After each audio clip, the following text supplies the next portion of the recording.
Bumps and bruises, scratches and scrapes, some of the ingredients that a good life makes. But sorrows become success, and as we aim for the top, we will pause if we must, but we will never stop. Welcome to Sim Soul Sessions.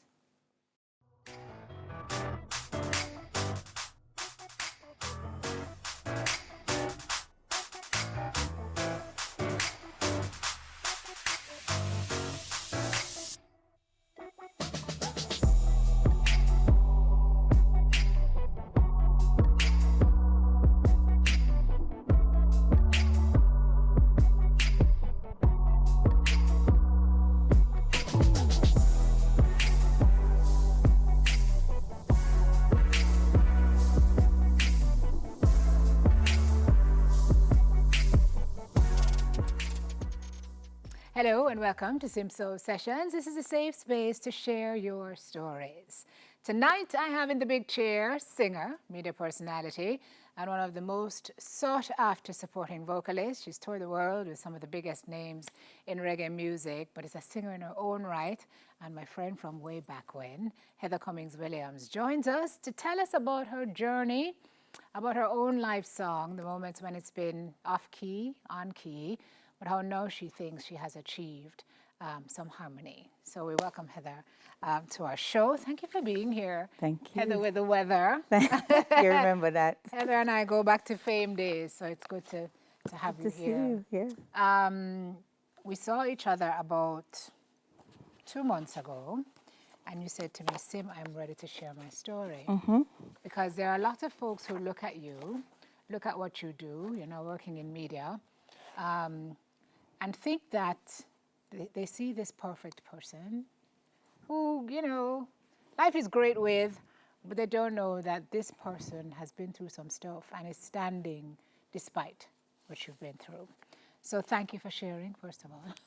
And why did you think that, that this now was a time that you felt like you wanted to share? Well, I've never shared. I've never actually been interviewed. Yeah. How come? I don't know. And no one has ever really interviewed me. I'm trying to think about, like, I mean an interview of this nature, no. Yeah.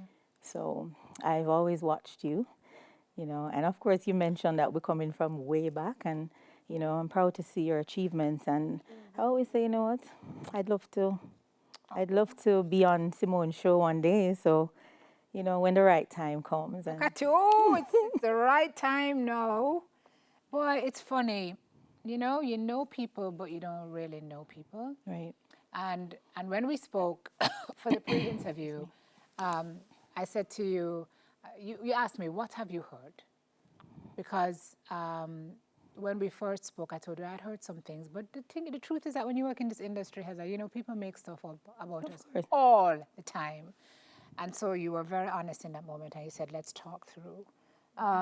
So let's start at the beginning. Shy country girl, growing up in St. E. You say you questioned early in life how the world set because of an incident you went through in high school. Perfect student, daughter of a businessman and a teacher, went through school doing what you were supposed to do.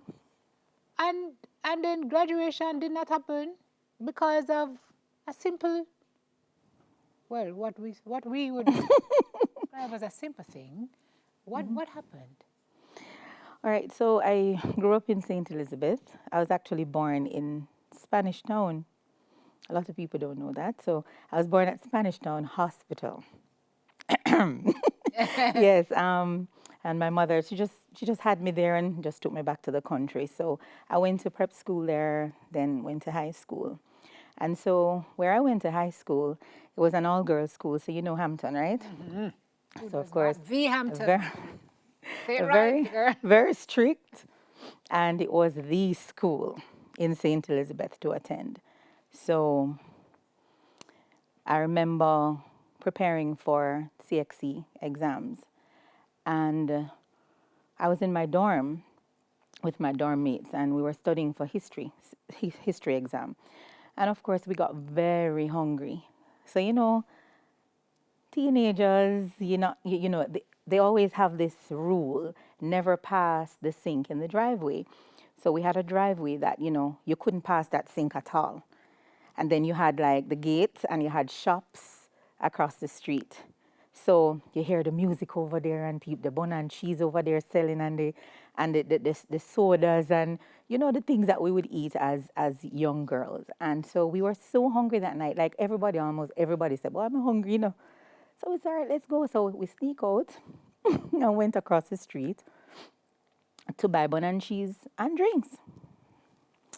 Now we got through the gate, we passed the sink. Yes. Went up there, got the food. Then one of the girls who was with us, her sister went to Bethlehem Teachers College, which was down the road in Malvern. So we said, we can't go back through the main gate. So we take the other route, man, and we go around and we went through to Bethlehem and then we went through the bushes. Because there was this like shortcut. And we got back on campus. But unfortunately, when we got back there, our house mother, who was Mrs. Vernon at the time, she was very strict, very sweet lady, but very strict. And she ran into us coming out of the, what do you call it, the banana walk? The bush. The bush. Yeah, yeah. And we all stood there with the bun and cheese. Everybody had bun and cheese and drinks. And she was like, "Where are you guys coming from?" Yikes. She saw what we had in our hands, so she was like, "Where did you go?" And so we were honest. We told her, and she said, "Well, I'm going to have to speak to the principal and deal with you on Monday." I think this was like a Thursday night. The exam was Friday morning. So anyway, call us up in the meeting and how the thing go. Everybody, the principal, vice principal, and they were like, "Well, you ladies, you broke the rule and so you're going to have to pay for it." So we didn't know that there was another group of girls sneaking out around the same time. Actually, they used to do it all the time, but on that particular night, they went out as well. However, where they went was another story because that's not where we went. So the principal got wind of that situation. And at the time, I guess it was too much for her. And she just decided everybody going to get the same punishment. Cost you your graduation. Cost me my graduation. I was broken. My mom, I think she was the one who really, like, my dad was easy, but my mom, she was devastated. She cried. I felt bad for her more than I felt bad for myself because I was like, whatever. It's no big deal to me, even though I kind of felt it. Yeah. So that broke me. Yeah. You said in that instant, it kind of did show you how the world set. Yes. Showed you a different, I guess, viewpoint. Yeah. And you would come to really learn too the underbelly of the world a little later on as well. We're going to break with Heather and we come back and talk more with her after this. Soon coming.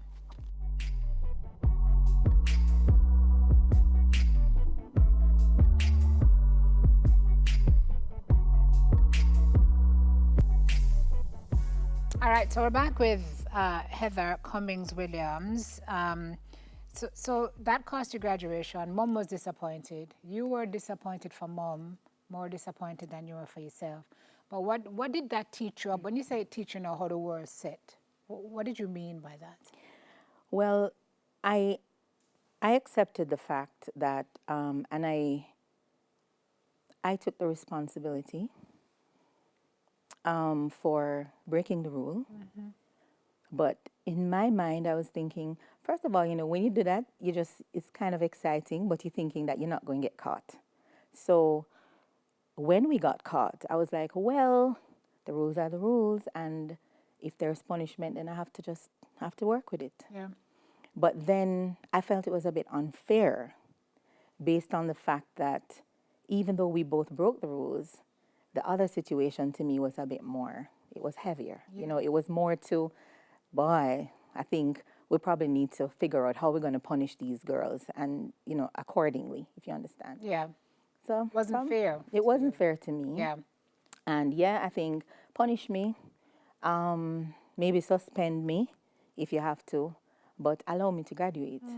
And then you could probably say to the other girls who, went and did some crazy stuff, you can't graduate. Then I could understand. Yeah. So I kind of didn't realize from then how the world set. I mean, what them say, puss and dog now have the same look, Yeah. or in that case, the good suffer for the bad. Yeah. And you were good, Heather. You were raised. You were quiet. You were shy. You went through school largely without boys on your radar. You left school. I mean, you were popular because you were singing with the band. You were singing with the Monroe band. What? Okay. Yes, Yeah, she was. you remember that. Yeah. But so Yeah. here you are now out in the world as a 21-year-old girl, coming from a very sheltered, largely sheltered home, and you got a really rude awakening of how awful life can be for a 21-year-old girl in the presence of the wrong young man. A young man who, for all intents and purposes, you tell me, was upstanding, right? What? Quiet? What were all the attributes? Quiet, shy, what you'd call sweet, almost innocent. That's how I felt. And this is somebody who was pursuing you at the time. Just a little bit. Yeah. In terms of, yeah, I knew he liked me. And I was like, oh, we're all college students. He was going to a different college. And I said, well, you know what I mean? We're both college mates and we can go hang out, you know? So we went to the movies and then, you know, we hung out as a group and stuff like that. And it was very unfortunate because at that time, he did something horrible, terrible, that made me just look at life in a different way. And it broke my trust. I felt violated. And for a long time, I just didn't talk about it to anyone. Changed your outlook on life. Yes, it did. Changed your outlook on relationships. Yes. Changed your outlook On on men. Yes. ruined many of your relationships because you came not to expect anything good Yeah. from any man that you were with. Yeah. This is a young man who you went out with, you thought all these things about. He indicated an interest, a physical interest, and you rebuffed him. And he essentially Yeah. raped you, took what he wanted, regardless of your repeated requests for him to. Stop. Yeah. I think the most painful part of that was that at the time, I was brought up very, very sheltered. So my mom was a school teacher, my dad was a businessman. And, you know, they kind of kept me, you know, secure. I had sisters who were older. And I just felt that, you know, I just said to myself, why are people so unkind? I couldn't say it to my mom, and I chose not to because I figured it would hurt her a lot. And then would come the questions, where you go around there for? Where you hang out with him for? Why did you do that? You know, you're there at college, you're supposed to study your book. And of course, you know, you just go out to have fun. To be honest with you, I didn't know anything about men. You were a virgin. Yes, I was. In my early 20s. So it was very hard for me.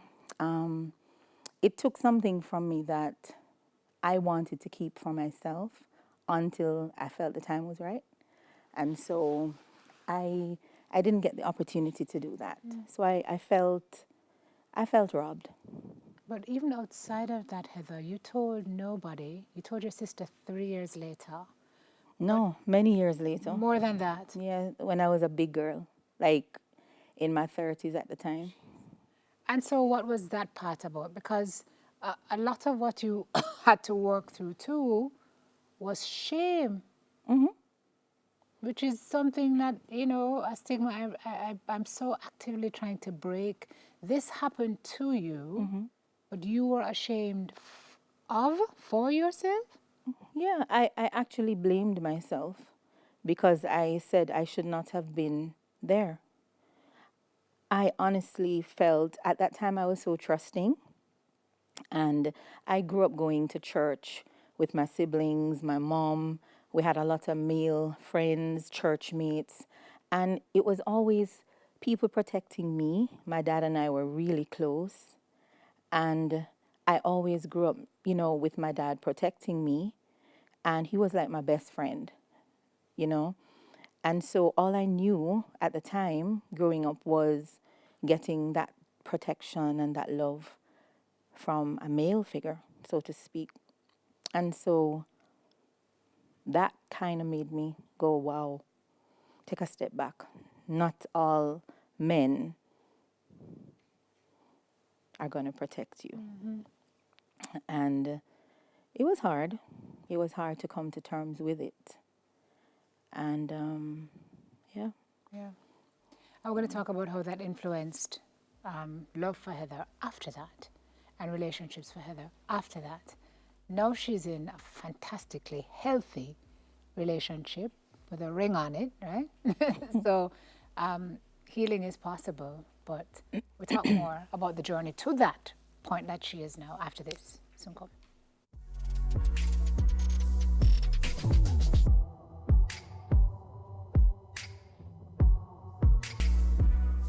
I've got to come back to saying how grateful I am to the folks who sit on this side of the chair week in, week out on this show, because it takes a level of vulnerability and strength. People don't think the two are mutually inclusive, but they are. To be able to share parts of your life that, Heather, there's somebody who's watching this now who is so moved by what you're saying because they've been through the same thing and are dealing with the same issues of the guilt and the stigma and the shame for something that they did not do. And so I thank you so much for being able to share in this space what happened and how it affected you, but also ultimately where we always end is that with the work and with time and with good people, things get better. And so out of that situation, having been raped, your choices were not the best. Or you made choices and they didn't work because your expectations were so low at that point that it just never worked out. Yeah. Well, I thought, well, at the time, I didn't talk to anybody about the situation that occurred. And I guess if I had gone to see a therapist at the time, then maybe I could kind of, get through it and think about it in a different way, if I probably could. But I believe I made some choices that weren't the best. Thought they were good choices At the time. at the time. But then there was always like one common factor, It always boiled down to me feeling that I was never good enough. Really? And yeah. And so it's almost like, when they say you accept anything to some extent, because then there's that side of me that won't allow you to come and crush me and step all over me. But then I think I kind of felt that maybe this is what I deserved. Maybe this is maybe the route that I had to take in life. It's kind of a funny way of putting it, but after looking back, I believe there were things that I accepted that I should not have. And it's probably simple things that some people would say, they just brush it off. But looking back, I felt maybe I could have made a different choice here, And you felt like you weren't enough or that you deserved so little because of what happened to you in it? I think maybe subconsciously. Gotcha. Subconsciously, I think. Gotcha. Repeated situations with different people. And so it was always getting disappointed because in relationships I was cheated on many times, and it just felt like, well, just another one. It's just how it is supposed to be. And then you'd see people in different relationships who everything would look hunky dory, would look And then you'd think, well, that guy loves that girl so much, or he loves his wife so much, or, why is it that I have to go through so much disappointment, so much hurt, so much pain? Why me? Why me? Was the question I asked all the time, because I felt that I didn't deserve that. I was always trying to be a nice person. I mean, I have a very harsh side. People who know me will tell you that I'm definitely not a walkover. And I will stand and look you in your face and tell you exactly what time of day it is. But then on the other side of that, I was told by quite a few people that, I think you're just too nice. You're just too nice. You're always just too kind. People just always take advantage of you because they know you're going to say, oh, no, or whatever, So, You ended up in a situation once where you had to collect your clothes. yeah. You came home to find your clothes in garbage bags packed, Yeah. essentially. Yeah. For Yeah, I was seeing someone at the time, and there was a big argument over the phone. And the next thing I know, I went to the house, and when I drove in, the shutter went up, and I saw bags all around in the garage, and I was thinking, I wonder if it's just him putting out some stuff to, take down the hill for in the morning. So I didn't think anything of it. But then when I took my key and I opened the grill to go upstairs, I realized the key just wasn't working. I was locked out. I had to collect my bags, throw them in my car, and I went to, it was like about 9, 10 o'clock the night.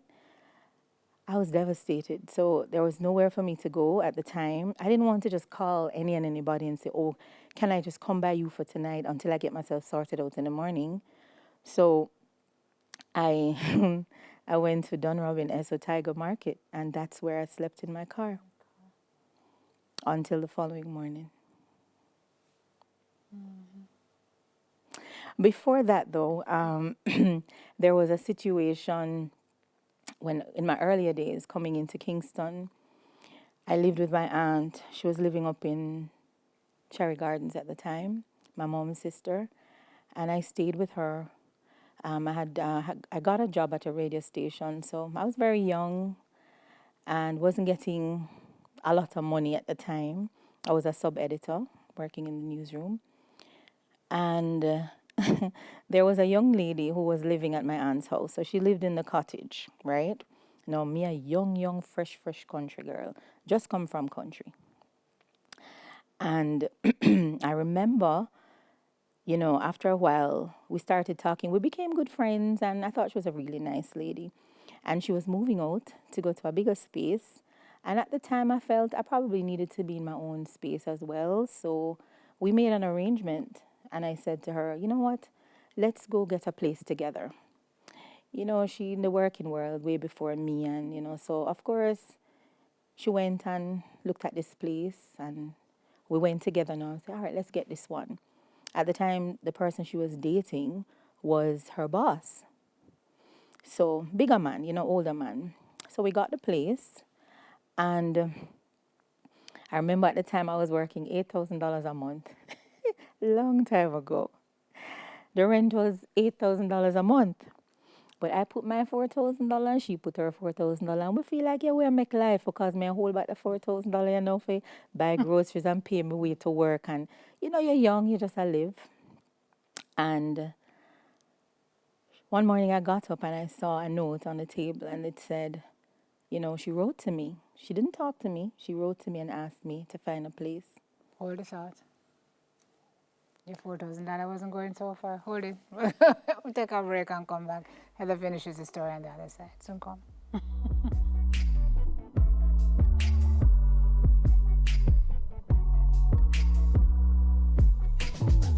Yes, ma'am. Straight to you. You're paying your rent. So I paid my rent and so I got up and I woke up to that note. She went to work early because she used to go out very early in the mornings. So I called her, I didn't get her. Tried her a few times, didn't get her. So when I got to work, I tried again, I got through to her. And I said to her, what's this all about? So didn't have much to say. I mean, I thought we were okay.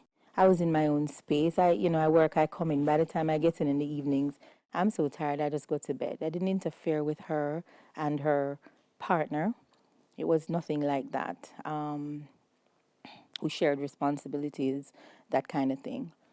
And so things started to get out of hand because then the man threatened me one morning and told me that, he wanted the place. I was like, okay. So I felt kind of helpless, I should say, more helpless than anything else. And I went to the rent board that morning on my way to work. Sat down and told him what was happening, told him I was very uncomfortable. I needed some help. I wanted assistance. See what to do. At the time they asked, do you have a check? Did you give her rent? Did you pay via check? And I said, no, I give her cash every month. I just give her cash. You had nothing in record. Had nothing in, no. I just made her do everything. She gave the landlord the rent and everything was fine. Poor me, I know nothing about collecting a receipt at the time. I'm still young and trusting. And I'm thinking, oh, we good. It ended up at the police. Rent board sent me there. Yes. So they said, you have to go up to the police station because we don't have anything from you. Like, we don't have a receipt. We don't have anything. So, you don't have a rent receipt. So I said, okay, went up there. They took me in a room and walked me into a superintendent. And that man, and I'll tell you who he is in a minute, he sat me down in his office and he was so gentle. He listened to what happened to me and he ended up calling the young lady along with the gentleman. And he said, I need you to come to the Halfway Tree police station. I have a young lady here who has a situation and I believe you can help because this involves you. That superintendent I would say was, because he was at the time, Renato Adams. Yes. And to this day, every time I think of him, I remember how he stood up for me. Yes. I remember him saying to me, you are the same age as my daughter. And I've been trained. I know when people are lying and I know when they're telling me the truth. And I know you are telling me the truth. He says, they've basically manipulated you. And so when they got down to the station, he sat in the room with me and he was with them and he said, listen, X, Y, and Z. And the last thing he said to them was, she's going home this evening. She's going to take her key and she's going to open her door. Oh, I love that. And because the man had threatened to change the lock.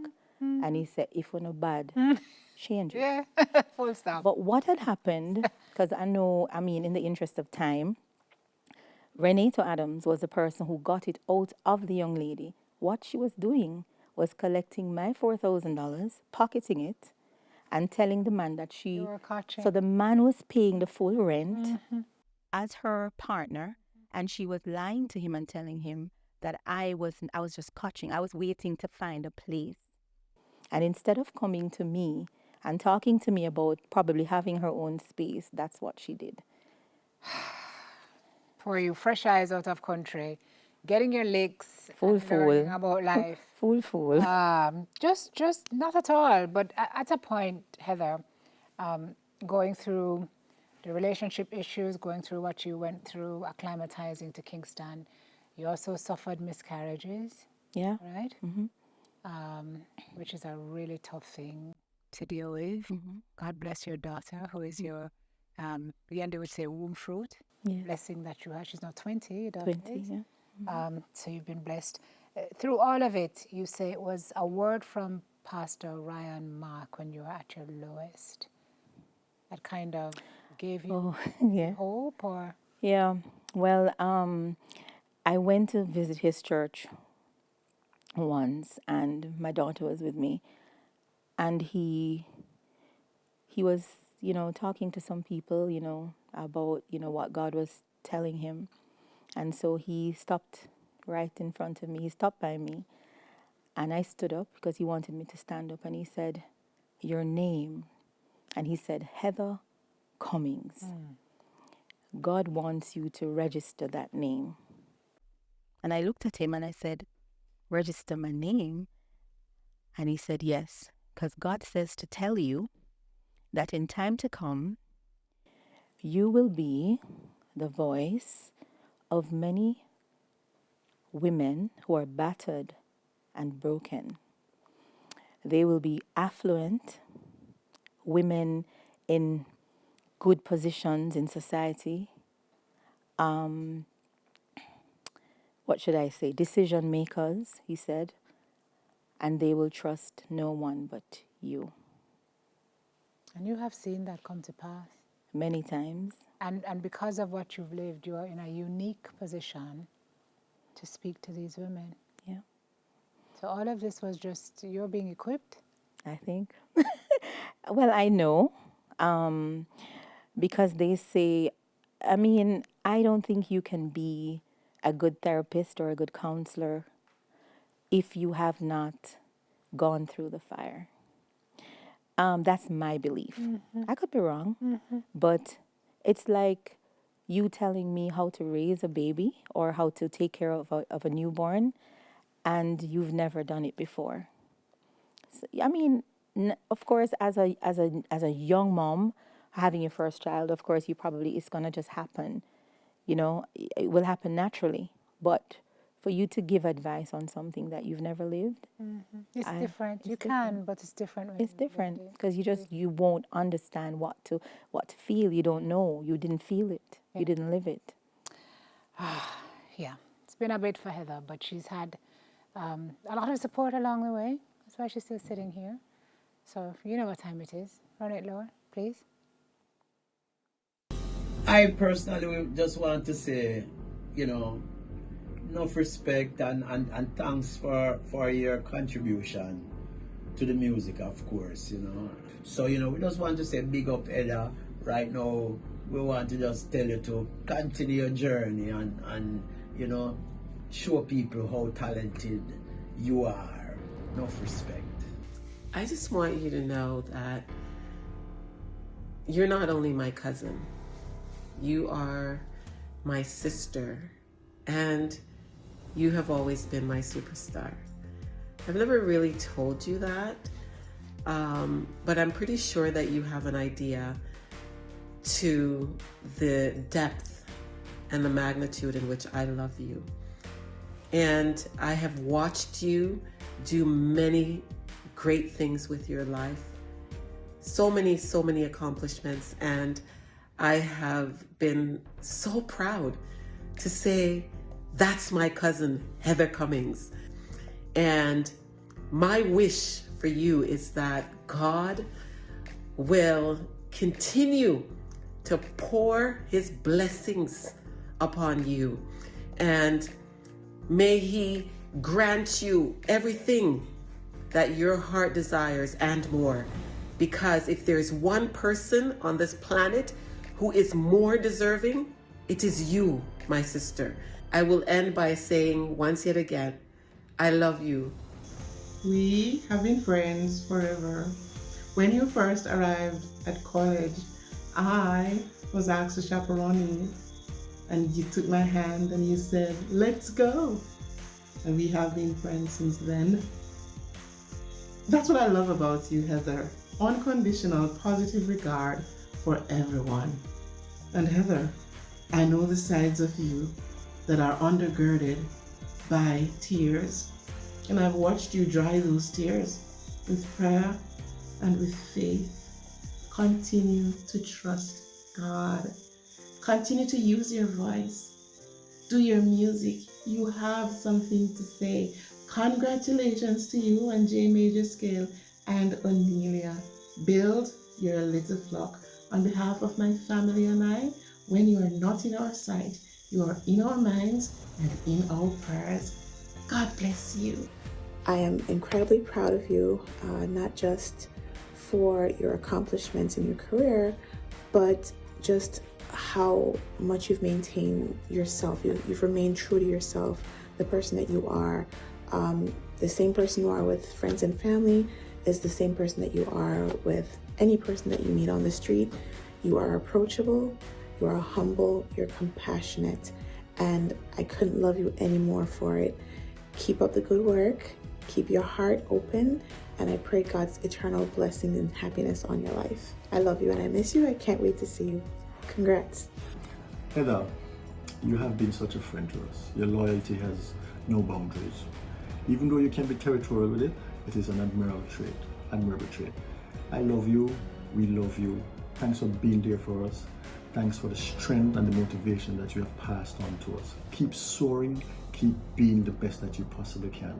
All, I wish you nothing but the best. Love you, darling. We love you lots. You have been a great friend. You've been so loyal. You've stood through the test of times with us, and words cannot express our gratitude. Continue to shine, my sister. Continue to just be the stalwart that you are, and we love you dearly. God bless. Bye for now. Boy, there's so much. I can't find the words to describe a person. Such kind-heartedness. You are so genuine in sharing to the less fortunate ones, you know. All of the things that you go through didn't break you, but they make you stronger. And so I appreciate you. You stood up when there was no one to defend me. You give me hope by adopting me in your family. I can't find the words to express gratitude. Thanks to you for what you have done for me and to many others. But I wish you all the best.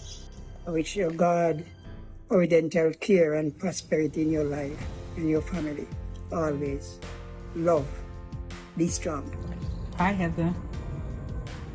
I just want you to know that I'm proud of you in all that you've achieved. And despite all the obstacles that you faced in life, it's made you a stronger person. And I just want you to remember that God is sitting high and looking low, and no one can stop your progress. So keep on doing what you're doing. God's got your back. Love you. Hello, Heather, my one and only favorite sister. Just wanted to check in and say congrats. Love you too much. You are definitely an inspiration. You really put the work in, and I'm so proud of you. Love you. I'm going to start off by saying I would never want to be anybody else.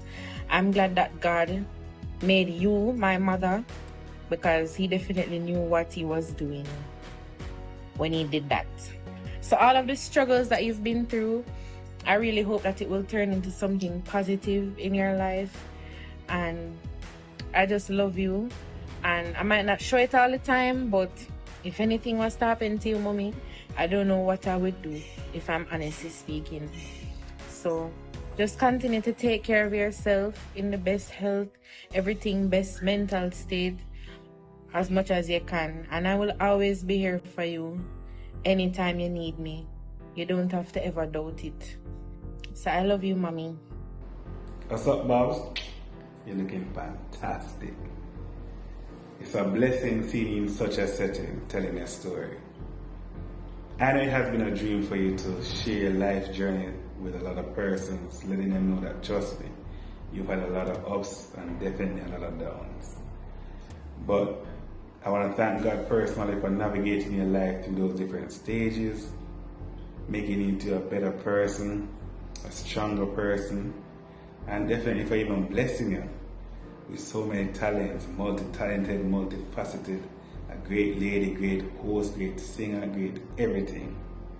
So trust me, with all of that, you've had a lot of accomplishments, you've had a lot of achievements, you have some unforgettable memories and experiences which a lot of persons can't even speak about or speak to.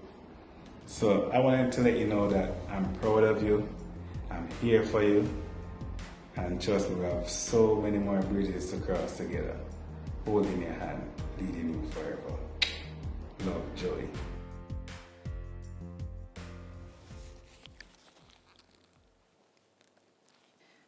For a long time, you say you were angry at life and you were angry at men 4 years ago you found that gem. Said you were always meeting men who were halfway into relationships and you always felt empty. But he made you look at men in a different light. What was it about him that made you know you could open up yourself to this one and trust this one with your future? You asked me this one. I told myself I wasn't going to cry. But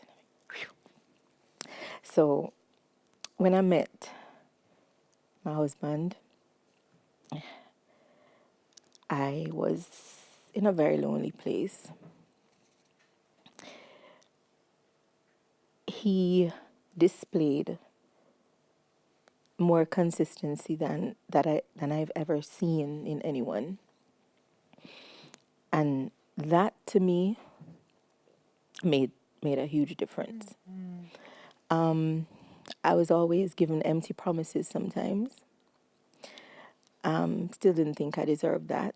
And when he came into my life, he showed me what, being with a partner was supposed to be.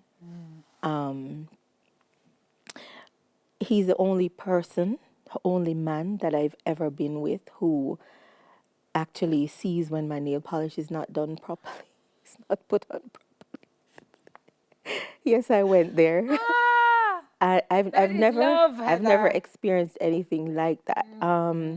If I got my hair done and there was something that wasn't right, he'd see it first.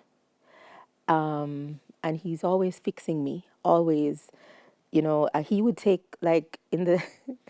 he would take the light on his phone, and if I came in from the nail tech in the night and the room was dark and I didn't turn the lights on, he would use his phone light and actually look to see if she had done a good job.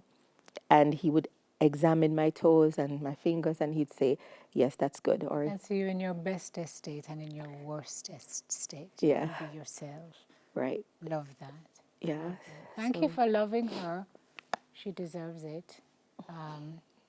Let's lead the show. Muppeteers. We'll soon come back. I'm going to lead the show with Heather.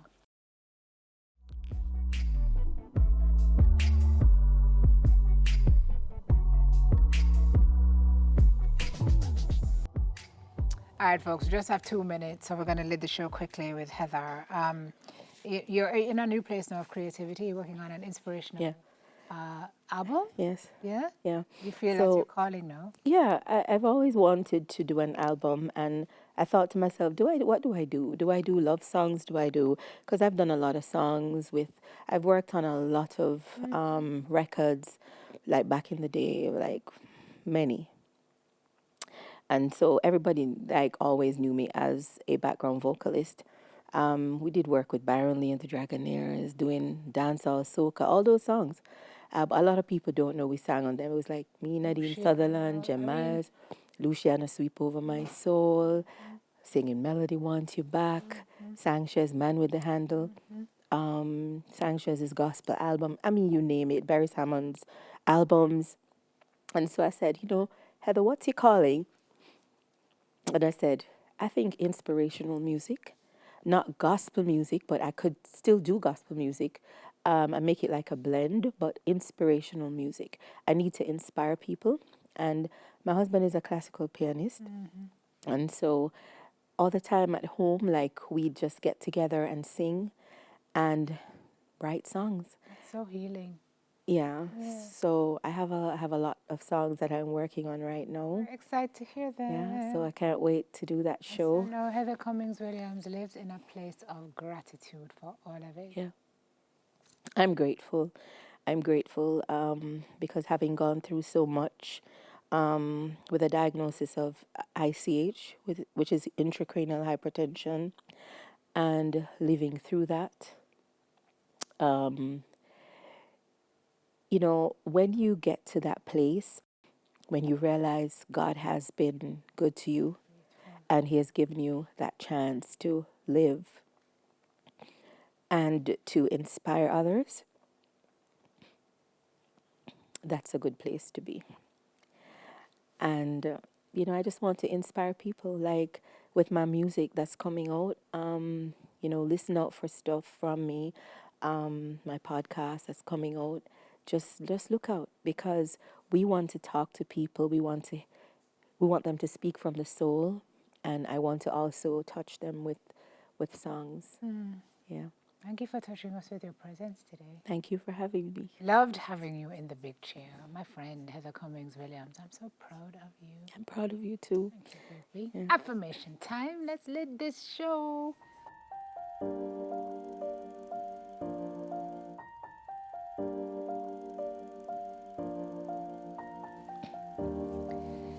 In a world where so many of us feel like we're going through things alone, isn't it so great to know that we are not? And to know that the hurt and the pain and the challenges we face daily are also being faced by your colleague at work, your friend from childhood, you watching this show right now. And if you are that person who shares this story or any other you've seen on this show, isn't it great to know that it is possible to get past your past and beyond the painful memories and onto wholeness and completeness and happiness and hope? I know it's hard, but you can do it. You are built tough. So push through like the guests we've seen on this show, because the past is prologue and the future is filled with purpose and possibility. And so tonight we are affirming, I am not alone. I can do this. I'm not alone. I can do this. That is our soul food and our show for this evening. Thank you very much for watching, everybody. We are back next week with another story of the power of the human spirit. And until that time, every blessing, and please remember to count your blessings. Good night.